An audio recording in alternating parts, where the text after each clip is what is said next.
వి gold trusted gold buyers మీరు తాకట్టు పెట్టిన బంగారాన్ని విడిపించి ఈ రోజు ఉన్న మార్కెట్ ధరకు కొనబడను. అంటే బ్లాక్ బాక్స్ డిజైన్ కూడా ఎంత చాలా పెద్ద హీట్ వచ్చినా దాన్ని విత్ స్టాండ్ చేసుకునేలా డిజైన్ చేసి ఉంటారని చెప్పి వింటూ ఉన్నాం. మరి ఒక బ్లాక్ బాక్స్ మొత్తం మెల్ట్ అయిపోయి ఉంటుంది నాకు తెలిసి, కనిపించట్లేదండి, సంథింగ్ ఏదో మిస్ అయిందని చెప్పి వస్తుంది. అంటే ఆ డెబ్రీస్లో మరి ఇది థౌజండ్స్ ఆఫ్ డిగ్రీ సెంటీగ్రేడ్ కదండి. ఇప్పుడు ఎయిర్క్రాఫ్ట్ అప్పుడే జస్ట్ రిఫ్యూల్ చేసుకుంది ఫుల్ ట్యాంక్స్లో ఒక్కసారి ఇంపాక్ట్ వచ్చినప్పుడు మొత్తం ఫ్యూయల్ మొత్తం బర్న్ అయిందంటే జస్ట్ ఇమాజిన్, ఈవెన్ ఏమంటారు అది మెటల్ కూడా మెల్ట్ అయిపోతుంది, అంత హీట్ జనరేట్ అవుతుంది.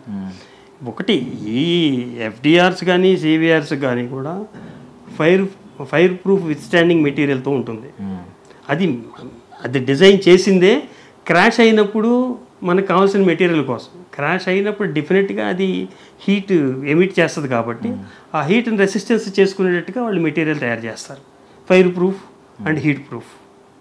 అంటే చూసారు కదా బాడీస్ అన్ని బయటకు వస్తుంటాయి. ఆల్మోస్ట్ వెరీ ప్యాథటిక్ అసలు కండిషన్ గుర్తుపట్టలేకపోతుంది సార్ ఎవరి ఫేస్ ఏంటి. Very pathetic. ఇప్పుడు సార్ ఏటీఎఫ్ వైట్ పెట్రోల్ అంటారు కదా, దాని ఏంటి సార్, దానికి హీటింగ్ కెపాసిటీ అది ఎక్కువ చాలా హీట్. అది వైట్ పెట్రోల్ అంటే జస్ట్ లైక్ కెరోసిన్కి more than 100 times heat generate అవుతుంది. ఎందుకంటే హీట్ ఎక్కువ జనరేట్ అయినప్పుడు థ్రస్ట్ ఇస్తుంది ఎయిర్క్రాఫ్ట్లో హీట్ జనరేట్ అవ్వాలంటే normal fuel it is not possible. అందుకని ఏటీఎఫ్ ఎయిర్క్రాఫ్ట్ టర్బైన్ ఫ్యూయల్ అంటారు.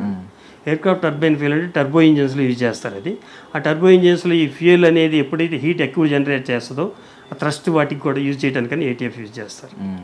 ఆ హీట్ని కూడా విత్స్టాండ్ చేసుకునేట్టుగా డిజైన్ చేస్తారు ఈ ఎఫ్డిఆర్స్. సో అంటే ఆ 28 members ఎవరైతే మెడికోస్ చనిపోయారో అది అసలు పాపం అసలు అభంశోభం తెలియదు వాళ్ళకి, అసలు ఏ సందర్భం చాలా పాపం వాళ్ళు భోజనం చేయడానికి కూర్చున్నారట. అంటే ఇది బటర్ఫ్లై ఎఫెక్ట్ కూడా అనలేము సార్, అదే అంత వరస్ట్గా ఉంది సిచ్యువేషన్ పాపం. సార్ ఒక డౌట్ ఏంటంటే ఇప్పుడు రెసిడెన్షియల్ ఏరియా పక్కనే ఉన్నప్పుడు ఏదన్నా ఒక ఎయిర్పోర్ట్కి వాళ్ళకి కండిషన్ ఒకటి ఉంటాయా, ఇవి ఎంత హైటే పెట్టాలి ఎంత హైటే కట్టాలి, ఫస్ట్ 1 floor 2 floors కట్టాలి, మనం కామెంట్ చేయలేము. ఎందుకంటే ఎయిర్పోర్ట్స్ అథారిటీ అనేది ఉంటుంది. మన హైదరాబాద్లో కూడా హడా అని ఉంది, హైదరాబాద్ ఎయిర్పోర్ట్ డెవలప్మెంట్ అథారిటీ. ఈ హడా పర్మిషన్ కంపల్సరీగా తీసుకోవాల్సి ఉంటుంది. వాళ్ళకి దే హ్యావ్ సమ్ రేంజ్, వాళ్ళకి 20 kilometers 30 kilometers 10 kilometers రేంజ్ ఉంటుంది. ఆ రేంజ్ అనేది ఎట్లా డిసైడ్ చేస్తారు? Aircraft system of aircraft type of aircrafts flying. ఇప్పుడు కొంచెం హెవీ ఎయిర్క్రాఫ్ట్స్, ఇప్పుడు ఈ ప్రజెంట్ ఈ ఎయిర్క్రాఫ్ట్ ఉంది 787 heavy aircraft. Heavy aircraft fly అవ్వడానికి ఏం తీసుకుంటారంటే లెంగ్త్ ఎక్కువ తీసుకుంటుంది. రన్వే లెంగ్త్ ఎక్కువ తీసుకున్నప్పుడు అది పికప్ తీసుకోవడానికి టైం ఎక్కువ తీసుకుంటుంది. సపోజ్ ఒక 5 kilometers రన్వే తీసుకున్న తర్వాత అది టేకాఫ్ అయింది అనుకోండి, 5 kilometers తర్వాత టేకాఫ్ అయినప్పుడు హైట్ గెయిన్ చేయడానికి ఇంకొక 600 meters పైన పడుతుంది. అంటే దాదాపు ఒక 10-15 kilometers ఏరియా వరకు కూడా ఎక్కువ హై రైజ్ అపార్ట్మెంట్స్ కానీ హై రైజ్ కన్స్ట్రక్షన్స్ కానీ ఉండకూడదు. అది ఏంటంటే హై రైజ్ అపార్ట్మెంట్స్ ఎందుకు ఉండకూడదు అంటారంటే only because of this reason. ఇప్పుడు కనిపిస్తుంది మనకి అక్కడ కనుక హై రైజ్ అపార్ట్మెంట్కి ఏం లేకుండా పొలాలు కానీ ఏదన్నా ఉన్నట్టయితే వాడు క్రాష్ ల్యాండింగ్ అయ్యేవాడేమో. సో ఇప్పుడు ఒకసారి ఈ క్రూ మెంబర్స్ గురించి మాట్లాడుకుంటే అంతే 242 members 230 passengers 12 మంది క్రూ మెంబర్స్ అని అన్నారు. క్రూ మెంబర్స్ అంటే ఎవరెవరు ఉంటారు సార్ అసలు ఒక ఫ్లైట్లో? బేసిక్గా మీకు ఫ్లైట్లో పైలట్, కో పైలట్, ఒక stewards, air hostesses, main technical peoples assistance ఎక్కువ ఉండరు. ఎందుకంటే ఈ ఎయిర్క్రాఫ్ట్స్లో ఎలా అంటే ఇంటర్నేషనల్ ఫ్లైట్, ఇది ఇంటర్నేషనల్ ఫ్లైట్ అయినప్పుడు పైలట్, కో పైలట్ కూడా experienced pilot. They are having more than 10,000 hours flying experience ఉంది. అంటే they have a technical knowledge కూడా కొంత ఉంటుంది. ఎందుకంటే నాకు తెలిసినంతవరకు ఇట్లాంటి వాళ్ళు టెక్నికల్ పైలట్స్, టెక్ పైలట్స్ అంటారు. టెక్ పైలట్స్ అంటే they have some technical knowledge also. వాళ్ళకి ఎమర్జెన్సీ అవర్స్లో కూడా వాళ్ళు రియాక్ట్ అయ్యి ఓన్ డెసిషన్ తీసుకునే కెపాసిటీ ఉంటుంది, టెక్నికల్ నాలెడ్జ్ ఉంటుంది. కాబట్టి ఇది చాలా అన్అవాయిడబుల్ సర్కమ్స్టాన్సెస్లో జరిగింది. వాళ్ళకి యాక్షన్ తీసుకునే టైం కూడా దొరకలేదు. జనరల్లీ ఒక పైలట్కి అంటే ఏం చెప్తారు సార్? ఇప్పుడు ఏదైనా ఎలాంటి ఎమర్జెన్సీ సిచ్యువేషన్ ఉంటుంది, ఆ టైంలో వీళ్ళ ప్రయారిటీ ఏంటంటే ప్యాసింజర్స్ని కాపాడాలి. సో ఏం చెప్తా ఉంటారు సార్ ఇమీడియట్గా? ఎలా ఏదైనా ఇలాంటి జరిగినప్పుడు ఫస్ట్ ఏం చేయాలి, ఏం చెప్తా ఉంటారు అంటారు? మీకు నార్మల్గా సేఫ్టీ మెజర్స్ చెప్తా ఉంటారు కదా, వాటిలో బేసిక్స్ ఏముంటాయి? ఇప్పుడు ఏది చేయాలన్నా కూడా ఇప్పుడు ఏం జరుగుతుందండి, పైలట్ ఏం చేస్తాడు సార్, SOS ఇస్తాడు. SOS ఇచ్చిన తర్వాత ఇమీడియట్గా అలర్ట్ చేస్తాడు క్యాబిన్ పబ్లిక్ అడ్రసింగ్ సిస్టంలో, aircraft is facing so and so problem, everybody alert అని. కానీ అతనికి ఆ టైం కూడా లేదు, పబ్లిక్ అడ్రసింగ్ సిస్టంలో అలర్ట్ చేసే టైం కూడా లేకపోయింది పాపం అతనికి. అర్థమైందా? ఇప్పుడు సర్వైవల్ పర్సన్ 1% ఎవరైతే ఉన్నాడో అతను చెప్పేది ఏంటి, సెకండ్స్ ఆఫ్ టైంలో ఆ టేకాఫ్ అయిన తర్వాత మాకు అసలు ఏమీ తెలీదు, టేకాఫ్ అయిన తర్వాత all warning systems red and green lights flicker అవుతూ ఉన్నాయి, వితిన్ సెకండ్ ఏం జరుగుతుందో తెలిసేలోపు క్రాష్ అయిపోయింది అన్నాడు. అంటే ఈ పైలట్కి కూడా వార్నింగ్ ఇచ్చే టైం లేకపోయింది. ఈవెన్ అది మిషన్ ఎర్రర్ అనేది క్లియర్లీ కనిపిస్తుంది, అది లైట్స్ టెక్నికల్ అని అనిపిస్తోంది. బట్ అంత సడన్గా టెక్నికల్ ఎర్రర్ ఎలా జరిగింది? Already 1 hour already flown, Delhi to Ahmedabad fly అయింది, continuation of the flight towards London అనేది అగైన్ ఇట్ టుక్ ఆఫ్. కానీ అక్కడి నుంచి ఇక్కడికి వచ్చింది, సేఫ్గా వచ్చింది. ఇక్కడి నుంచి వెళ్ళేటప్పుడు ఎందుకు టెక్నికల్ జరిగింది? General problems, internal problems, interior problems కాదు, ఏసీలు చిన్న చిన్నవి. ఇది ఎందుకు ఒకటే జరిగింది? ఇది is not a small thing. అంటే అక్కడి నుంచి టేకాఫ్ మంచిగానే అయింది, ఇక్కడ ల్యాండింగ్ బాగానే అయింది, ఇక్కడ టేకాఫ్ ఎందుకు అవ్వలేకపోయింది? సడన్గా ఎందుకు ఆ ప్రాబ్లం వచ్చింది? అంటే బేసిక్ డౌట్ ఏంటంటే, ఒకటి ఢిల్లీ నుంచి స్టార్ట్ అయింది ఫ్లైట్, అహ్మదాబాద్లో ఆగింది. సో ఇక్కడ ఆల్రెడీ అన్ని మెజర్స్ చూస్తారు, చూసి ఓకే అన్న తర్వాత స్టార్ట్ అవుతుంది. మరి ఇక్కడికి వచ్చిన తర్వాత అంటే షార్ట్ స్పానే కదా అని చెప్పి మళ్ళీ రీచెక్ చేయరా? రీచెక్ ఖచ్చితంగా చేయాలి. మరి ఇప్పుడు దీనికి ఏమన్నా అది మనకి తెలియదు కదా, then nobody told about this. Recheck అనేది జనరల్ చెక్ చేస్తారండి, టోటల్ టెక్నికల్ చెకప్ చేయలేరు కదా. జనరల్ చెక్ చేస్తాడు, పైలట్ని అడుగుతారు, సార్ ఎవ్రీథింగ్ ఈజ్ ఓకే, అన్నీ పనిచేస్తున్నాయి సిస్టమ్స్ అని అడుగుతారు. థమ్స్అప్ ఇస్తాడు, ఇక్కడ థమ్స్అప్. అక్కడ ఏదన్నా ప్రాబ్లం వచ్చిందనుకో, ఏదైనా ఎర్రర్స్ ఇండికేషన్స్ వస్తే చెప్తాడు టెక్నికల్ ప్రాబ్లం ఉంది అని. ఇది ఈ థ్రస్ట్ ఇవన్నీ తెలియదు కదా. జనరల్ ఇంజన్ రన్నింగ్ అవ్వకపోతే ప్రాబ్లం అవుతుంది. ఇంజన్ రన్ అయింది, roll down on the runway, it has roll down on the runway, it took off also. Took off అయిన తర్వాత వితిన్ ఫ్రాక్షన్ ఆఫ్ సెకండ్లో హ్యాపెండ్. అంటే అక్కడ ఆ ఫ్రాక్షన్ ఆఫ్ సెకండ్లో ఏం జరిగింది అనేది తెలియాలి. కరెక్ట్. సో ఐ మీన్ మీకు ఒకవేళ ఇది ఏమన్నా టెక్నికల్ ఎర్రర్ అన్నా కూడా ఎక్కువగా ఇప్పుడు కాన్సన్ట్రేట్ చేసేది ఢిల్లీలో ఎవరైతే దాన్ని చెక్ చేశారు, వాళ్ళు ఏం చేశారు, వాళ్ళ అవుట్పుట్ ఏంటి, ఇప్పుడు అప్పుడు తీసుకున్న టేకప్. ఎందుకంటే లాగ్ బుక్స్ ఉంటాయి, ఆ లాగ్ బుక్స్లో ఈ స్టార్ట్ అయినప్పుడు ఏ పారామీటర్స్ ఏంటో చూస్తారు. ఈ ఎయిర్క్రాఫ్ట్ ఎక్స్పీరియన్స్ కూడా చూస్తారు. ఇంతకుముందు ఏదైనా టెక్నికల్ ప్రాబ్లమ్స్ వచ్చినాయా దీంట్లో, రెక్టిఫై చేశారా? రెక్టిఫై చేసిన తర్వాత ఇప్పుడు మనం ఫ్లయింగ్ యాక్సిడెంట్ అయిన తర్వాత రిలేటెడ్ టెక్నికల్ ప్రాబ్లమ్స్ ప్రీవియస్గా ఉన్నాయా, ఇవన్నీ చూస్తారు జనరల్గా. యూజువల్లీ బోయింగ్ ఫ్లైట్స్కి మీరు ఏమన్నా ఇలాంటివి విన్నారా సార్? బోయింగ్ ఫ్లైట్స్లో ఏమన్నా ఎక్కువగా అంటే ఇప్పుడు ఒకటండి, maximum Boeing manufacturer supplied maximum places, చాలా కంట్రీస్కి బోయింగ్ ఫ్లైట్స్ ఉన్నాయి. ఇప్పుడు మన ఆర్టీసీలో అశోక్ లేలాండ్ ఉన్నాయి అనుకోండి ఎగ్జాంపుల్, 100 ట్రాన్స్పోర్ట్లో ఒక 90 ట్రాన్స్పోర్ట్లు అశోక్ లేలాండ్ ఉన్నాయి. అశోక్ లేలాండ్ క్రాష్ అయిందని అశోక్ లేలాండ్ మనం తప్పట్లేం కదా. అర్థమైందా మీకు? ఉన్నాయి 10లో మనం వాడే అన్ని 10లో ఒకటి ఎక్కువైనాయి. అశోక్ లేలాండ్ అంటే ఇప్పుడు కాకపోతే ఏంటంటే మ్యాక్సిమం కంట్రీస్లో కూడా ఇట్లా జరిగినాయి, మనం ఇండియాలో కాకుండా అదర్ కంట్రీస్లో కూడా ఇట్లా జరిగినాయి. కాబట్టి బోయింగ్ ప్రాబ్లం ఏంటి, ఎగ్జిస్టెన్స్ ఆఫ్ ది బోయింగ్ ఏంటి అనేది ఆ బోయింగ్ పర్సన్ ఇంజనీర్ కూడా he has flown to Delhi and Ahmedabad to the site. ఎందుకు జరుగుతుంది అనేది ఇన్వెస్టిగేట్ చేయడానికి నేను విన్నాను, అతను కూడా వచ్చాడని. ఎందుకంటే రిపీటెడ్లీ ఎందుకు జరుగుతున్నాయి బోయింగ్లో. బోయింగ్ 777 ఒకప్పుడు 737 బోయింగ్ అనేది ఫస్ట్ ఇండియాలో తీసుకున్నది బోయింగ్. ఫస్ట్ 737, తర్వాత 777, తర్వాత 787 అప్గ్రేడెడ్ వెర్షన్స్ ఇవన్నీ. అండ్ వికాస్ అనే ఒక వ్యక్తి ఒక ట్వీట్ చేశాడు, అహ్మదాబాద్లో దిగిపోయినట్టు, కొంచెం లోపల ఏసీ బాగాలేదు, డిస్ప్లేస్ పని చేయట్లేదు, టెక్నికల్ ఎర్రర్స్ ఉన్నాయని తను కొంచెం ప్యాసింజర్స్కి కన్వీనియన్స్ లేదు అన్నట్లు ట్వీట్ చేశాడు. బట్ ఇప్పుడు అది మొత్తం సోషల్ మీడియా ఎలా ట్రెండ్ అవుతుందంటే, అతను ముందే వార్నింగ్ ఇచ్చాడు, బాగాలేదు టెక్నికల్గా, బట్ ఎవరో పట్టించుకోలేదు, ట్వీట్ చేసినా ఎయిర్ ఇండియా దాని మీద రియాక్ట్ అవ్వలేదని. బట్ ఒక క్వశ్చన్ ఏంటంటే సార్, ఢిల్లీ నుంచి స్టార్ట్ అయిన వ్యక్తి అహ్మదాబాద్లో దిగిపోయాడు, చాలామంది అనే మాట మధ్యలో దిగిపోయాడు నచ్చకని చెప్పి. ఒకవేళ నిజంగానే ఢిల్లీ నుంచి అహ్మదాబాద్ బుక్ చేసుకునే ఛాన్స్ ఉందా బోయింగ్ ఫ్లైట్కి? అలా కూడా ఉంటుంది సార్, షార్ట్ జర్నీ అంటే అది. ఇప్పుడు ఒకటండి, నేను ఢిల్లీ వెళ్ళాలని ఫ్లైట్ బుక్ చేస్తాను, ఎక్కడ దొరకలా, ఎమర్జెన్సీ వెళ్ళాలి, నేను ఢిల్లీ నుంచి అహ్మదాబాద్ వెళ్ళాలి, వేరే ఫ్లైట్లో నాకు దొరకపోతే ఇక్కడ ఖాళీ ఉంటే ఇస్తాడేముంది, ఇక్కడ డ్రాప్ డౌన్. అంటే ఇంటర్నేషనల్ ఫ్లైట్లో కూడా మనకు షార్ట్ జనరల్గా ఇవ్వచ్చు సార్ నేను అనుకోవటం. I think there won't be any problem. మధ్యలో అతను ఎట్లా అబాండన్ అవుతాడు? అది జర్నీ అబాండన్ అనేది పాసిబుల్ లేదు కదా, అడుగుతారు కదా వై హాజ్ అబాండన్ అనేది. ఇట్ ఈస్ సీరియస్ క్వశ్చన్ అది.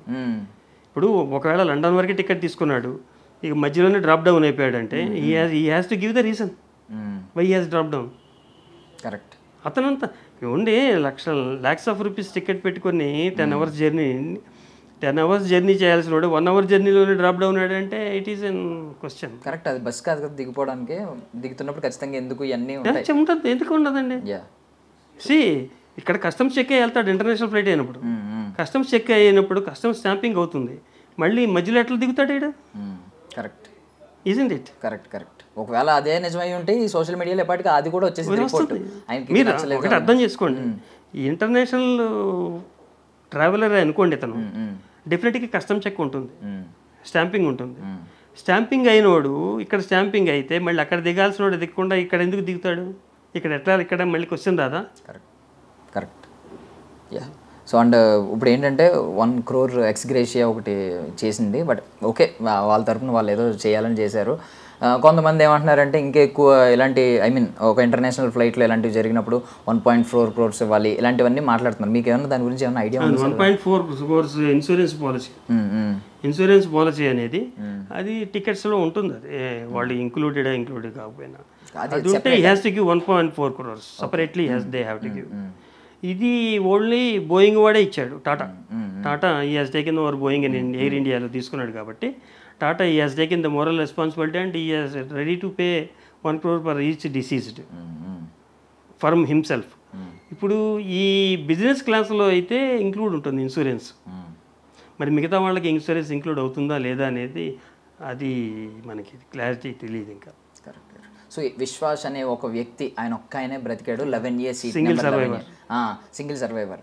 ఇప్పుడు అందరూ ఆలోచన ఏం పడిందంటే సీట్ బుక్ చేసుకునేటప్పుడు ఎమర్జెన్సీ ఎగ్జిట్కి దగ్గర బుక్ చేసుకోవాలి, లేదంటే ఇప్పుడు ఇంకొకటి నడుస్తుంది సార్, ఫ్రంట్ ఉన్న వాళ్ళు ఎప్పుడు యాక్సిడెంట్ అయినప్పుడు ఎక్కువ డ్యామేజ్ అవుతూ ఉంటారు, బ్యాక్ ఉన్న వాళ్ళు కొంచెం సేఫ్ ఉంటారని చెప్పి. ఇది ఏమన్నా నిజమా సార్? ఇలాంటివి ఏమన్నా కన్సిడర్ చేయొచ్చా సార్? ఒకటి చెప్పనా, ఫ్రంట్ బ్యాక్ యాక్సిడెంట్ అయిన ఇంపాక్ట్ని బట్టి ఉంటుంది. వాడు ఎక్కడ హిట్ చేశాడు? ఫస్ట్ నోసే డ్యామేజ్ అవుతుంది కదా. నోస్ డ్యామేజ్ అయినప్పుడు ఎక్కువ ఎఫెక్ట్ ఎక్కువ ఉంటుంది, ఫ్రంట్ ఉంటుంది నెంబర్ 1. నెంబర్ 2, అది ఎప్పుడైతే డ్యామేజ్ అయిందో ఇమీడియట్గా ఫ్యూయల్ ట్యాంక్స్ బర్స్ట్ అయింది, వింగ్స్ పక్కన మొత్తం ఫ్లోట్ అయిపోతుంది, ఏమో మిగలదు అక్కడ. నెంబర్ 2. నెంబర్ 3 ఏంటంటే మన మీడియా స్టోరీస్లో వచ్చింది ఏంటంటే what he has booked is 13A, seat number 13A. దాని గురించి they have given a very big story about it.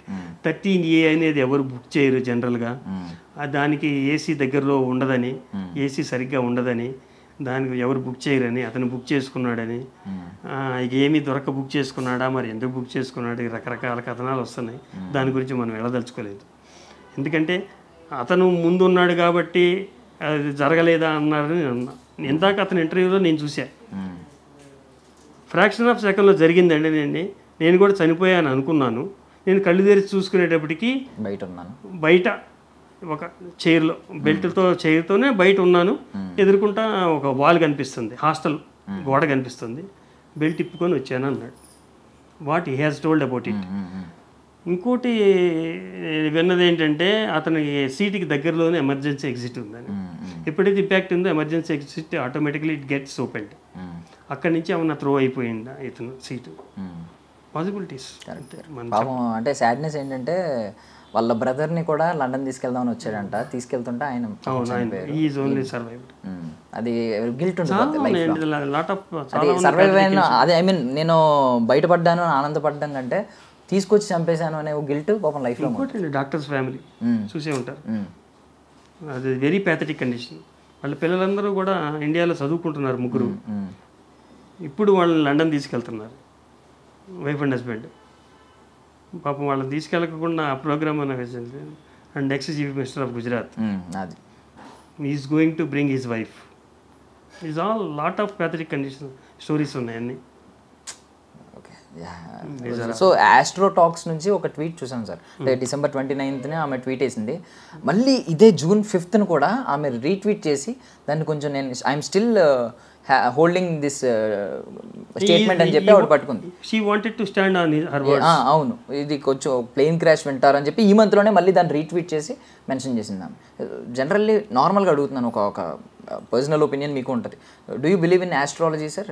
Sir అది మనిషి పర్సన్ టు పర్సన్ డిపెండ్స్ అండి. కొంతమంది ఆస్ట్రాలజీ నమ్ముతారు, కొంతమంది నమ్మరు. ఆస్ట్రాలజీ ఈజ్ నాట్ ఓన్లీ ఏమంటారంటే సూపర్స్టిషన్ కాదు అది. What I believe is astrology is a science which is connected with the planets. Planets, ప్రతి ప్లానెట్కి ఇట్ హ్యాస్ సమ్ పవర్. ఆ పవర్ అనేది మన ఎర్త్ మీద ఎలా వర్క్ చేస్తుంది అనే దాన్ని బట్టే మిగతా అన్నీ జరుగుతుంటాయి. కాకపోతే ఏంటంటే ఈ డివోషనల్ ఆస్పెక్ట్ కాబట్టి ఆస్ట్రాలజీ అనేది దేవుడి పేర్లు పెట్టి, సూర్యుడు అంటారు మనం, సన్ను ఒక గ్రహం ప్లానెట్ అంటారు, సూర్యుడు అంటారు, మూను, చంద్రుడు అంటారు, దేవుడి పేర్లు చెప్పి కొంచెం డివోషనల్గా స్పిరిచువల్గా నమ్మడానికి వీలుగా చెప్తారు అంతే. దానివల్ల సైన్స్ వాళ్ళు కొంచెం అబ్జెక్ట్ చేస్తున్నారు. ఈ సైన్స్ వాళ్ళు కొంచెం నమ్మలేకపోతున్నారు కొంతమంది. ఈవెన్ సైన్స్ బేస్ చేసుకున్నా ఇప్పుడు దేవుడి పేరు పెట్టడం వల్ల డివోషన్. దేవుడి పేరు తీసేసేయండి, దేవుడి పేరు తీసేసి ప్లానెట్ పేరు పెట్టండి. How it is happened. Astrology in connection with, in relation with science అని ఒక టాపిక్ ఉంటుంది. ఆస్ట్రాలజీని సైన్స్తో జోడించి మీరు కనుక చూసినట్టయితే ఎంతవరకు 90% of the predictions, correct prediction చేసే వాళ్ళకి కరెక్ట్ అవుతాయి. ఓకే, సో అంటే ఏవియేషన్ అంటే పర్టికులర్గా ఏవియేషన్ ఇండస్ట్రీలో అలా జరుగుద్ది, ప్లేన్ క్రాష్ అవుతుంది అంటే ఇంత మైన్యూట్ డీటెయిల్స్ కదా, కొంచెం తప్పుగా అనుకోకపోతే మైన్యూట్ డీటెయిల్స్. మనకు కొంచెం సాడ్ న్యూస్ జరిగే బేసిక్గా వినేది ఏంటంటే, బేసిక్ లెవెల్లో మీకు సాడ్ న్యూస్ వింటాం, ఇలాంటివి ఉంటుంది, కొంచెం బాగాలేదు, గ్రహాలు అనుకూలంగా లేవు, ఇలాంటి మాటలు వింటా ఉంటాం. కరెక్ట్గా ఏవియేషన్లో ఒక ప్లేన్ క్రాష్ వింటాం మనం అనేది చెప్పాడు, కొంచెం మైన్యూట్ డీటెయిల్స్ చెప్పడం, అంత లెవెల్లో మనం రీసెర్చ్ చేయాలి అనుకుంటున్నారా? నేను డిఫెన్స్లో పనిచేశాను. రష్యా నుంచి కొత్త ఎయిర్ క్రాఫ్ట్స్ వచ్చినాయి మాకు. అది ఓపెన్ చేసేటప్పుడు ఒక పూజారి వస్తాడు, ఒక ముల్లా వస్తాడు, గురుద్వారా పాత్ర వస్తాడు, మళ్ళీ క్రిస్టియన్ ఫాదర్, వీళ్ళందరూ వచ్చి వాళ్ళ పెర్ఫార్మెన్సెస్ చేసి ఎయిర్ క్రాఫ్ట్కి అప్పుడు స్టార్ట్ చేస్తారు. Do you believe? Yes, everything is happens. చాలా నమ్మకాలు ఉంటాయండి. ఇంకోటి తెలుసా, ఎయిర్ ఫోర్స్లో నెంబర్ 13 అనేది ఉండదు, 13వ నెంబర్ అనేది ఇన్ఆస్పిషియస్. అంటే మీరు నమ్మకాల గురించి అడుగుతున్నారు కాబట్టి చెప్తున్నాను. 13వ నెంబర్ అనేది ఉండదు, అది ఇన్ఆస్పిషియస్. 13వ తారీఖు ఏది కూడా ప్రోగ్రామ్స్ సరిగ్గా చేయరు చాలా వరకు, అదొక నమ్మకం. కొన్ని ఉంటాయి, కొన్ని వాటి ప్రకారంగా వెళ్తుంటారు. మనిషి నమ్మకం మీద కూడా వర్క్ పనిచేస్తుందండి. మీరు ఎంత కాన్ఫిడెంట్గా నమ్మకంతో పనిచేస్తారో ఆ సక్సెస్ రేటు కూడా దాన్ని బట్టే ఉంటుంది.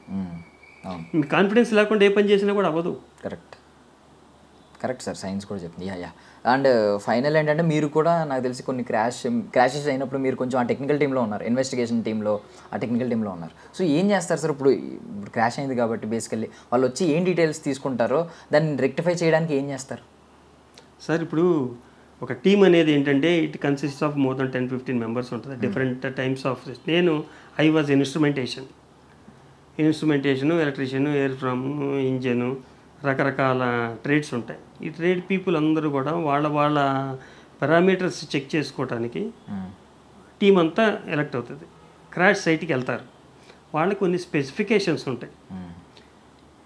ఏ డిపార్ట్మెంట్ వాడు ఏ శాంపిల్స్ తీసుకోవాలి, వాడు తీసుకొని వాడి తగ్గట్టు ఇన్వెస్టిగేషన్ చేసుకుంటారు. మ్యాక్సిమం క్రాష్ అయిన దాంట్లో మట్టి చాలా వరకు దొరకదండి, ఏమీ దొరకవు. మ్యాక్సిమం కాన్సన్ట్రేట్ చేసేది ఎఫ్డిఆర్ అంతే. ఎఫ్డిఆర్ వలన, లేకపోతే కొన్ని తెలిసిపోతుంటుంది. ఇప్పుడు థ్రస్ట్ అన్నాడు, థ్రస్ట్ పోయింది అంటే ఇంజిన్ డిపార్ట్మెంట్ ఉంటుంది, ఆ ఇంజిన్ దగ్గరికి వెళ్తాడు, ఇంజిన్ సీజ్ చేస్తారు, టోటల్గా ఇంజిన్లో ఇన్వెస్టిగేషన్ చేస్తారు. ఇంకోటి కంట్రోల్స్లో ప్రాబ్లం ఉందనుకోండి, దానిలో కొన్ని ఇంజిన్ ఎయిర్ ఫ్రేమ్ స్ట్రక్చర్స్ ఉంటాయి, వాళ్ళు కంట్రోల్స్లో ఏమన్నా ప్రాబ్లం వచ్చిందని చూస్తారు. FDR, I was instrumentation. మాదేంటంటే అప్పట్లో ఫైటర్స్లో మా ఇన్స్ట్రుమెంటేషనే ఈ FDR, flight data recovery system, analysation ఇదివరకు చేసేవాళ్ళం. మాదంతా ఓల్డ్ సిస్టమ్ 20 years బ్యాక్ అంటే 35mm కెమెరాతో ఉండేది అది. ఇప్పుడు అంతా మరి కంప్యూటరైజ్ అయిపోయి ఉండొచ్చు. We use to develop in the dark room and దాంట్లో పారామీటర్స్ అన్ని రీడ్ చేసేవాళ్ళం. అది జరిగేది. ఇప్పుడు బేసికల్లీ ఏంటంటే ఇప్పుడు దీని తర్వాత పర్యవసానాలు ఎలా ఉంటాయంటే ఖచ్చితంగా ఎఫెక్ట్ పడుతుంది. ఇప్పుడు ఇంటర్నేషనల్ ట్రావెలర్స్ ఎవరైనా ఉన్నా ఫ్లైట్ ఎక్కడం అంటే కొంచెం భయపడతా ఉంటారు. బోయింగ్ కొన్ని రోజులు ఇంపాక్ట్ ఖచ్చితంగా ఉంటుంది. కొన్ని రోజులు ఏదైనా సరే ఇప్పుడు ఈ రోడ్డు యాక్సిడెంట్ ప్రోన్ ఏరియా అని బోర్డు పెడతారండి. 2 రోజులు 3 రోజుల తర్వాత ఇగ్నోర్ కూడా చేస్తారు. ఆ బోర్డు కూడా చూడరు. అంతే ఎవ్రీథింగ్. అంటే లాంగ్ టైం ఏది నడుస్తుంది చెప్పండి. అంటే ఏదైనా మీకు తెలిసిన బేసిక్ ఒక సేఫ్టీ మెజర్ ఖచ్చితంగా కొన్ని మెజర్స్ తీసుకుంటే ఇక్కడ నుంచి కొంచెం ప్లేన్ క్రాషెస్ తగ్గే అవకాశం ఉంటుంది అని. సింపుల్ అండి. ఇప్పుడు ఎప్పుడు మనం మెజర్స్ తీసుకుంటాం రీజన్ తెలిసినప్పుడు.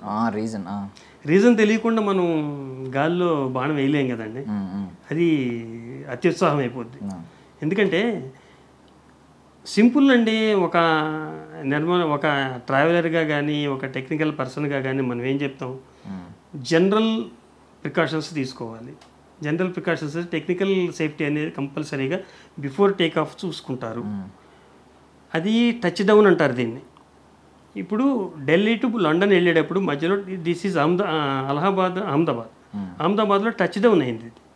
టచ్ డౌన్ అయినప్పుడు కూడా ఒక్కసారి ఎయిర్క్రాఫ్ట్ రెస్ట్ పొజిషన్కి వచ్చినప్పుడు they have suppose to recheck before roll down కూడా చెక్ చేసుకోవాలి. చేయకుండా ఉండరు వాళ్ళు. నేను అనుకున్నది ఏంటంటే రిఫ్యూల్ చేశారు, టైర్ ప్రెషర్ చెక్ చేస్తారు, ఆక్సిజన్ లెవెల్స్ చెక్ చేసుకుంటారు, జనరల్ కాక్పిట్ చెక్ చేసుకుంటారు. జనరల్గా జరిగేది అది. గ్రౌండ్ రన్ అంటారు. ఇంజిన్ స్టార్ట్ చేసిన తర్వాత ఎవ్రీథింగ్ రన్ అయిందా అని 2 నిమిషాలు చూస్తారు కాక్పిట్లో రీడింగ్స్ అన్నీ. తర్వాత థమ్స్అప్ సిగ్నల్ ఇస్తారు. కింద ఉండే మార్షలర్ కూడా ఓకే అని చెప్పేస్తారు. జనరల్గా జరిగేది అది ప్రొసీజర్. ఈ మార్షల్ చేసేది ఏంటి, లోపల పైలట్ ఓకే థమ్స్అప్ ఇచ్చాడంటే లోపల సిస్టమ్స్ అంతా ఓకే అని ఇతను కూడా సెల్యూట్ చేసి పంపించేస్తాడు, సెండ్ ఆఫ్ ఇస్తాడు. That's enough.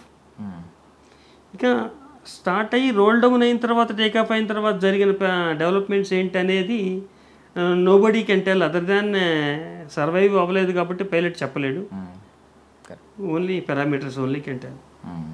Thank you so much sir. మీరు మీ విలువైన సమయాన్ని ఇచ్చారు, చాలా ఇన్ఫర్మేషన్ ఇచ్చారు మాకు, తెలియని ఇన్ఫర్మేషన్. అంటే కొన్ని మిస్కన్సెప్షన్స్ని కూడా మీరు కొన్ని బ్రేక్ చేశారు. Thank you so much for your valuable time. Thank you. నిజంగా ప్రస్తుతం ఉన్నటువంటి సమాజం దేనికి ప్రయారిటీ ఇస్తుంది? ఆర్థిక సంబంధాల చుట్టూ మాత్రమే తిరుగుతుంది. మళ్ళీ ఎన్నికలంగానే చాలా విరక్తి కలుగుతుంది. మంచి అనిపిస్తుంది కదా, లేడీస్ కూడా ఛాలెంజింగ్ జాబ్స్ చేసినప్పుడు చాలా బాగుంటది. ట్రాఫిక్ అసిస్టెంట్స్ గా నియమించిన ట్రాన్స్జెండర్స్ అందరితో సాల్యూట్ చేయించుకుంటున్నారు. ఫుడ్ డెలివరీ ఇవ్వటానికి వెళ్ళినటువంటి డెలివరీ బాయ్ అనిల్ పై కళ్ళ ముందు